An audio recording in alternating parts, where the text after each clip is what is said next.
180 degrees. Not the air, the ground itself. That moment in the Dasht-e Lut when you feel the soles of your shoes beginning to soften, when every breath feels as though it is boiling your lungs.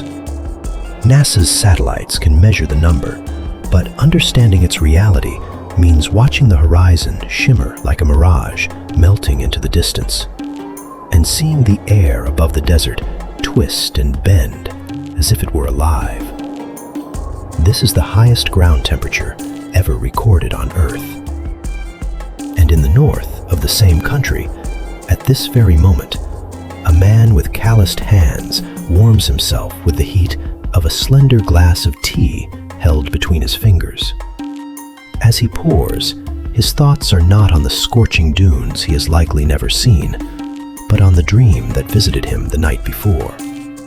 Beneath a brick vault that has stood since merchants carried silk from China to Rome, he inhabits a world of his own, vast and intricate as a desert he has never crossed.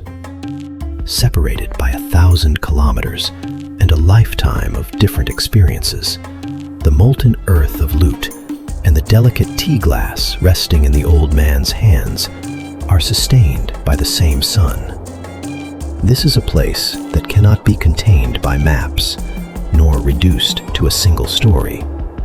This is Iran, a land of burning deserts and snow-capped mountains, of ancient empires and modern cities, a place the world often reduces to headlines, yet one that remains whole through its land, its people, and its memory. Today, we explore the story of Iran. The Alborz Mountains do not merely surround Tehran, they also tower over the city. Their white peaks rise sharply behind the city, enduring and indifferent, completely unaffected by the 14 million people living at their feet. The city stretches southward from the stone, as if it had grown outward organically, rather than being drawn according to any plan. At an elevation of 1,191 meters above sea level, the air here is thin. The light is sharp and merciless. To understand Tehran, you must first pass through the Grand Bazaar. The entrance opens onto a historic brick corridor that has served as a thoroughfare for centuries. Above, the ceiling rises upward in a dome-like shape, and daylight filters through the small circular openings in the domes, casting a soft, diffuse glow over the old bricks that feels almost dreamlike. But before your eyes adjust, something else comes first. An overwhelming scent. Saffron, unique, persistent, dried lemons, a sweet, roasted warmth you can't quite name. And then, beneath it all, the sound. Not loud, not chaotic, but ceaseless. The low murmur of bargaining. Footsteps etched into the stone over generations. And from the depths of the corridors, the distant, rhythmic strikes of a coppersmith's hammer, a rhythm unchanged for 500 years. Golestan Palace stands in the heart of the city, amidst the traffic and noise. Yet, the moment you step through the door, something changes. The city doesn't vanish. It's still there, still audible, but it recedes, making way for the sound of water flowing through stone channels and the soft echo of footsteps on marble. The palace was first built in the 16th century and significantly expanded throughout the 19th century. During one of these expansion projects, a shipment of European glass brought from the mountains was broken into thousands of pieces. The artisans did not discard these pieces. Instead, they pressed each one into wet plaster, placing each one individually and carefully at an angle, until the walls and ceilings were completely covered. Today, the Hall of Mirrors refracts the light from its chandeliers in hundreds of directions at once. It is not a mirror in the strictest sense. It has been transformed into something no one could have imagined, a mosaic made of broken pieces. The Azadi Tower rises at the city's western entrance. The 148-foot-tall tower is clad in white marble, composed of 25,000 blocks, each quarried from Isfahan's stone quarries. Its arch combines the parabolic curves of Sasanian architecture with the sharp geometry of Islamic design, creating a structure that is intentionally not tied to a single era. One eye on the past, one eye on the future. Tehran is expressed in a single monument. 2,500 years ago, a man named Cyrus emerged from the rugged mountainous regions that today make up southern Iran and established something the world had never seen before. This was not merely an empire in the military sense, even though it stretched from Greece to India, from Egypt to Central Asia, and at its peak, encompassed 44% of the world's population. What Cyrus built was something far more difficult to achieve and far rarer, a system of governance founded on tolerance, on honor and dignity, on the radical idea that conquered peoples could preserve their gods, languages, and traditions. The terrace at Persepolis is very wide. The steps of the double staircase, partly carved from the living rock of the mountain and partly built with stones quarried nearby, were deliberately designed to be wide and shallow so that horses could ascend without hesitation and high-ranking officials could climb without disrupting their stride. Even long after the afternoon light has faded, the stones retain the sun's heat. If you touch them with your hands, it might burn you. At the summit, some of the columns of the Abyaneh reception hall still stand. Reliefs carved along the staircase walls depict figures marching in procession. Each carries something. Tributes brought from every corner of the empire. Faces from Africa, from Mesopotamia, from Anatolia, from Central Asia. They have not won a victory. They are not suffering. They simply move forward, carrying what they bear. Calm, resolute. Alexander set parts of this area ablaze in 330 BCE. Where the fire reached, the stones remain blackened. Place your hand on that blackened surface. You will notice it is the same temperature as the rest of the area. Here, time does not feel like time. It feels like geology, and it traps you within it. In Pasargadae, the tomb of Cyrus the Great stands alone in an open plain, a simple stone structure open to the sky. No gold, no ostentation, stone and silence. Near this site, archaeologists uncovered the Cyrus cylinder, a clay tablet inscribed with a proclamation that freed enslaved peoples, allowed exiled communities to return home, and guaranteed every person the right to worship as they chose. It was written in the 6th century BCE. The United Nations keeps a copy of it at its headquarters in New York. At Naqsh-e 4 royal tombs are carved into the surface of a rock face. On their facades, the kings are depicted accepting tribute while standing in poses reminiscent of divine figures rising above the world they ruled. Centuries later, Sasanian rulers returned to the same rock face to add their own reliefs below. Scenes of victory, gods bestowing blessings upon the emperors. 2 dynasties, a single stone canvas. The desire for power, faith, and permanence is carved into the mountain, each generation responding to the one before. And a history has emerged from these. Once you cross the Alborz Mountains, the world changes completely. The air grows thick. The road glistens with moisture. Trees of extraordinary age and height loom on either side. Their canopies close over the road like a vaulted ceiling. This is the southern slope of the Alborz, and the Hyrcanian Forests have come into view. The contrast is so complete, so absolute, that it feels less like a change of scenery and more like crossing between 2 different planets. These forests are 50 million years old. They survived the ice ages. They weathered the prolonged climate aridity that turned Central Asia into steppe and desert. Because the Alborz Mountains intercepted moisture from the Caspian Sea and held it on these southern slopes, sustaining a microclimate unchanged for longer than the existence of most ecosystems on Earth. 3,200 plant species grow here. Many of them grow nowhere else on the planet. The Persian leopard roams silently through this forest, the largest leopard subspecies in the world, and fewer than 1,000 remain in the wild. They are so dispersed across the Alborz that most sightings last only a few seconds, a silhouette blending into the underbrush, a pair of eyes catching the light, and then nothing. The forest closes in behind it, and it vanishes.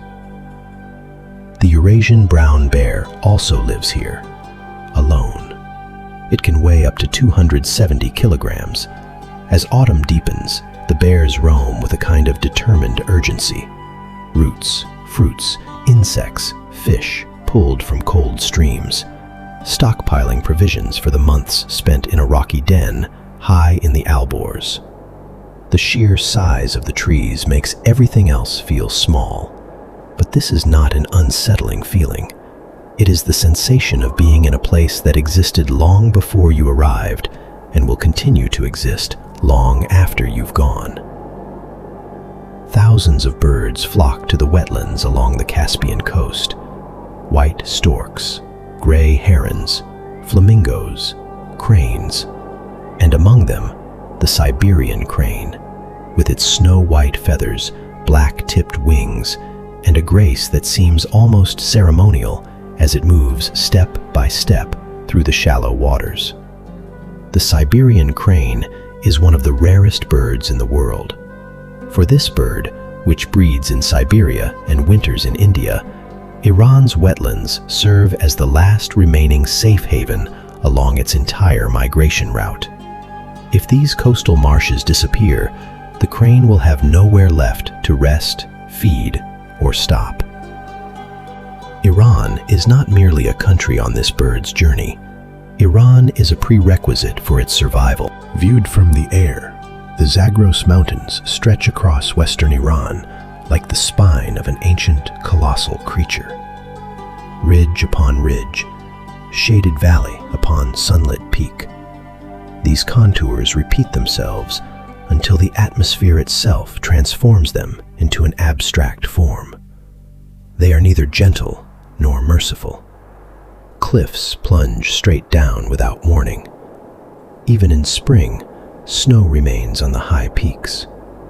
Life here seems to have never settled. In the first light of dawn, goat trails wind along the slopes like silver threads. These are not random paths. They are the compressed traces of centuries-long seasonal migrations, the accumulated movements of the Bakhtiari and Qashqai tribes, who have followed these routes for longer than the existence of most nations. Viewed from above, the nomads' black tents appear scattered across the highlands, dwarfed by the mountain's immense scale, shifting with the seasons, following the grass that advances and retreats with the altitude. There is a secret story told in these mountains. The Bezo goat, leaping over the cliffs, carries the souls of the dead to the sun gate, a secret passage where the light never fades. No one knows where it is, yet every child who watches the goats at twilight, whose golden silhouettes appear on the ridges, pausing as if listening to something only they can hear, instinctively understands why this story exists. Above the ridges, golden eagles glide on thermal winds with a patience bordering on indifference. At twilight, the striped hyena emerges from the cliffs. Here, it is not feared, but respected. Their voices echo through the valleys, lonely and ancient, a sound belonging to a world that existed before borders were drawn on maps. Yet, the wild nature here is no longer as fragile as it once was. Winters have grown harsher. Migration routes are disrupted by fences and roads.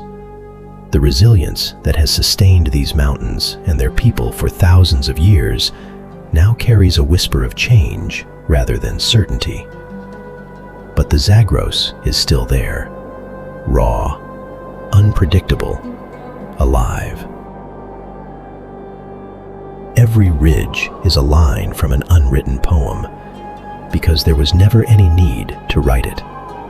Here, silence speaks in the language of the wind.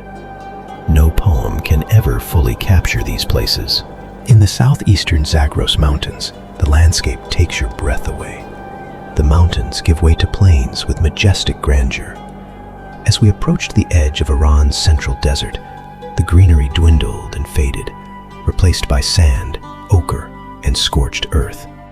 Kashan is the city where the desert begins to speak, where its logic and demands have been etched into mud brick walls and ancient courtyards for centuries.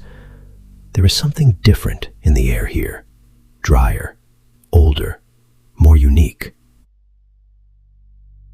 The Tabatabai house opens through a low doorway, and the temperature drops instantly. The thick clay walls have absorbed the sun's rays all day, releasing them slowly and steadily. Above the roofline, wind towers draw air down vertical shafts, circulating it through the rooms below. This is not decoration, it is engineering, an adaptation born of living here for centuries, where summer temperatures exceed 40 degrees and mechanical cooling is non-existent. The plasterwork on the walls is so intricate, it resembles lace. In the late afternoon, the stained glass windows cast pools of amber and deep blue light onto the floor, and the small courtyard pool reflects the serene sky above. The stone feels cool to the touch. The air carries the faint scent of old plaster and a subtle floral fragrance, a scent that is there but has no name. The Finn Garden offers a different kind of silence. Water flows quietly through stone channels lined with cypress trees, surrounded by high walls that keep the outside world at bay. This is, in the truest sense, a Persian paradise.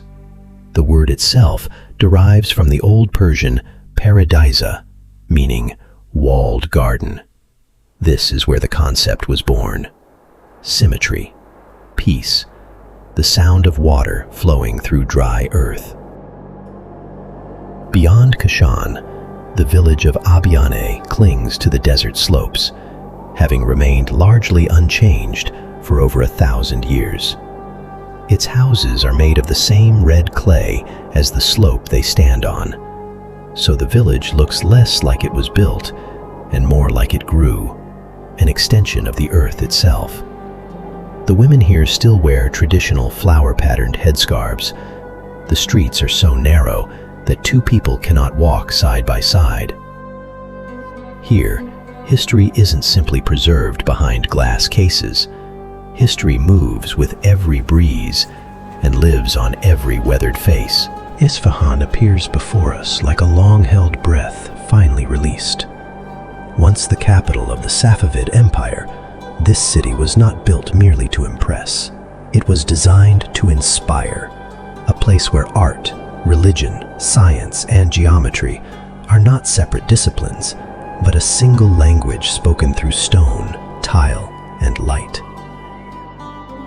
The Naqsh-e Jahan Square, 500 meters long and 160 meters wide, suddenly looms majestically before us.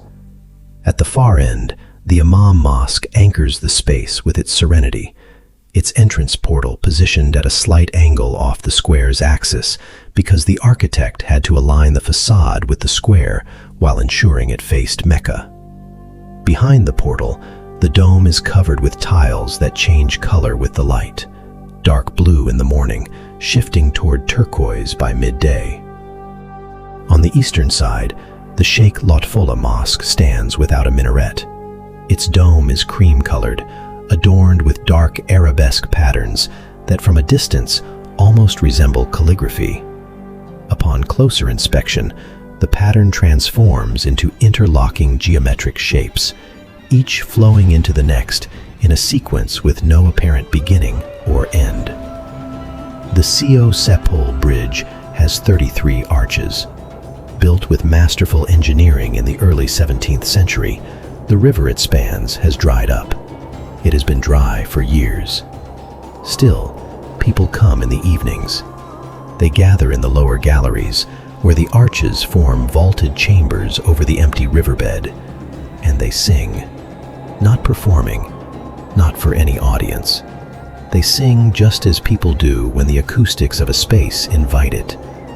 The sound passes through the stone arches, bending and returning, layering, deepening, until the small chambers are filled with something that is neither quite music nor quite prayer.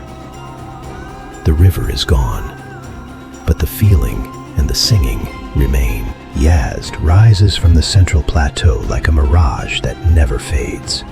Surrounded by the boundless emptiness of the Dasht-e and Dasht-e Lut deserts, this city has masterfully managed to survive for thousands of years in a place where survival should be impossible. The horizon tells the sacred story of this resilience.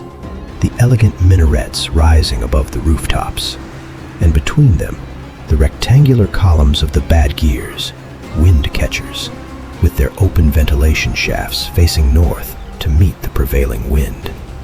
When you step inside any traditional home, the temperature drops instantly. The badgirs draw air downward through vertical shafts.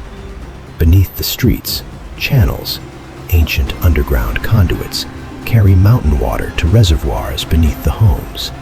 Here, evaporative cooling lowers indoor temperatures by 10 degrees or more, without a single moving part. No machinery, no electricity, no waste. This technology was developed here, in this desert, out of a necessity spanning thousands of years. Every street, every arched passageway, every narrow alley follows the logic of climate mitigation honed over millennia of trial and survival. Yazd did not adapt to the desert. It masterfully managed it. In the city center, at the Zoroastrian fire temple, a flame has burned continuously for 1,500 years. This flame was lit before Islam reached this region. It was burning when the Mongols invaded. It burned through every dynasty, every conquest, and every transformation of the surrounding world. It is still burning today. Yazd is the living heart of Zoroastrianism, one of the world's oldest religions, and that flame is its pulse. Can you feel it? On the hills above the city, the towers of silence stand tall against the open sky. 30 feet high, roofless, twin circular stone structures with interiors paved with flat stones. Zoroastrians bring their dead here, leaving them on the open platform to the sky, the sun, and the birds, so that the dead may return to the elements. Fire and earth were too sacred to be subjected to decay. The towers have not been used for sky burials since the mid-20th century, yet they still stand there, massive, gray, unshakable against the flat expanse of the desert basin below. The silence around them is not empty. It is filled with something that has no name in modern languages.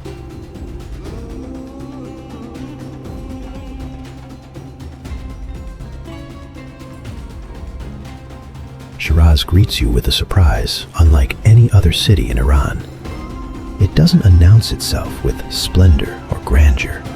It greets you with its scent. In the spring, the scent of orange blossoms fills the streets, even before the trees are visible.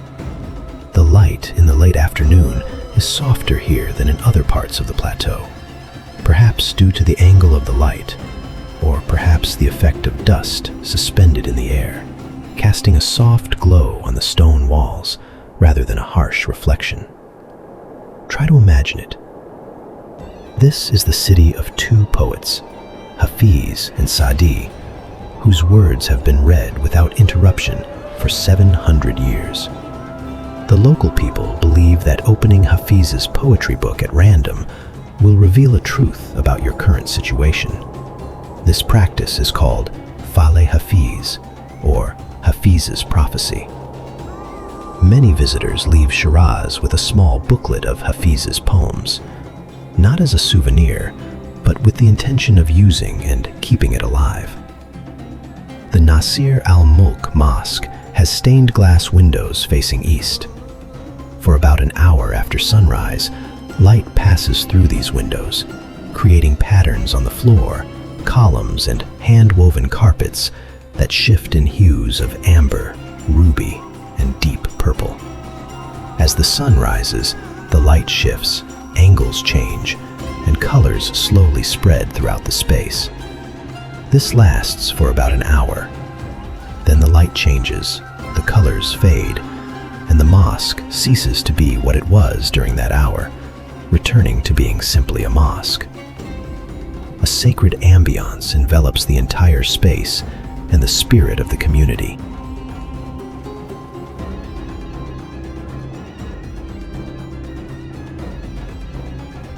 Northeastern Iran constantly defies all expectations. The wind blows through green valleys, snow-capped mountains surround ancient cities, and at the crossroads of the Persian, Ottoman, Russian, and Mongol empires lies the magnificent city of Tabriz, which embodies all of them simultaneously in its architecture, cuisine, languages, and the faces of its people. The Grand Bazaar of Tabriz spans an area of 8.8 kilometers, consisting of interconnected brick vaults and arched corridors, and is the world's largest covered market. High stone domes maintain a constant internal temperature, just as they have for centuries, protecting against the extreme winter snows and summer heat of East Azerbaijan province. Master masons built these brick arches and skylights long before the concept of climate control existed, and the natural light and ventilation they designed still reach thousands of stalls and caravanserais today. The air inside is filled with the scent of cumin and saffron. Merchants work with traditional scales and handwritten ledgers. The hum of trade echoes ceaselessly through the galleries from the early hours of the morning. Brickwork is history in itself, a record of a historical era where Turkish, Persian, and Caucasian cultures intersected. Three worlds converge in a single corridor. Imagine, for instance, that you are there. The village of Kandovan, an hour's drive from Tabriz, clings to the slope of a valley shaped by forces far older than any civilization. It possesses an age that feels almost as old as time itself. Millions of years ago, volcanic eruptions left behind an area of cone-shaped rock formations rising from the slope. For 700 years, people have been carving these cones by hand, carving rooms, stairs, and windows directly into the volcanic rock. It is a process that is both awe-inspiring and mesmerizing, one that demands understanding and experience. Several hundred people still live here. The porous volcanic rock acts as a natural heat regulator, keeping the interior temperature steady whether there's snow outside or the summer heat is intense. The ground floor is reserved for animals. The upper floors house kitchens and bedrooms. Narrow windows limit heat loss during the frigid northwestern winters. No lumber, no mortar, just volcanic stone, and people who understand it well enough to live within it. And they are grateful for this and filled with peace. How would you feel if you were in their place?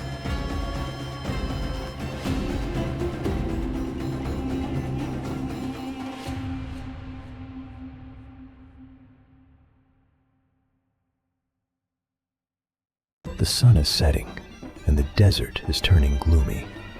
White is turning to orange. It's a cycle of the universe.